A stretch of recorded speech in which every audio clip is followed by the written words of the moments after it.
বাংলা নববর্ষ ও পহেলা বৈশাখ উপলক্ষে ঝিনাইদহে ঐতিহ্যবাহী লাঠি খেলা অনুষ্ঠিত।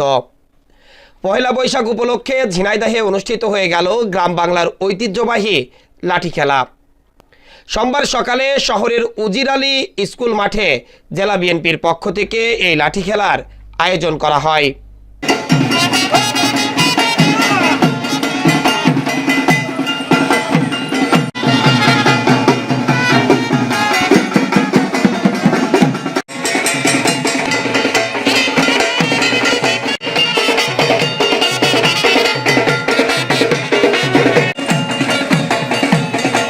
নববর্ষের প্রথম দিনকে বরণ করে নিতে এই আয়োজনে অংশ নেয় জেলার বিভিন্ন প্রান্ত থেকে আসা লাঠি খেলার দল।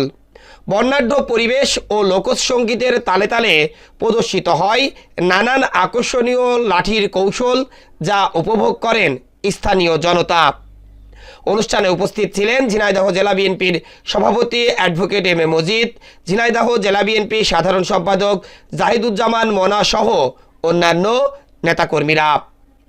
বাংলার লোকজ সংস্কৃতি ও ঐতিহ্যকে নতুন প্রজন্মর কাছে তুলে ধরতেই এই আয়োজন বলে জানান আয়োজকরা।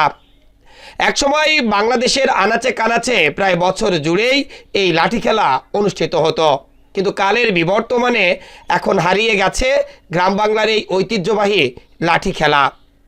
কালক্ষণে আর বিভিন্ন অনুষ্ঠানে কিছু সময়ের জন্য সাধারণ মানুষ এই লাঠি খেলাকে উপভোগ করতে পারেন, যাতে করে নতুন প্রজন্ম তাদের অতীত ইতিহাস সম্পর্কে জ্ঞান অর্জন করতে পারে এবং লাঠি খেলা সম্পর্কে কিছু জ্ঞান অর্জন করতে পারে।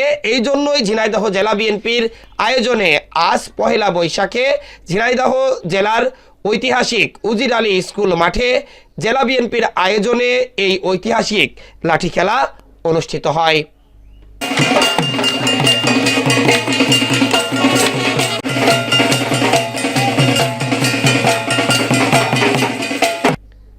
Desk report eagle TV news.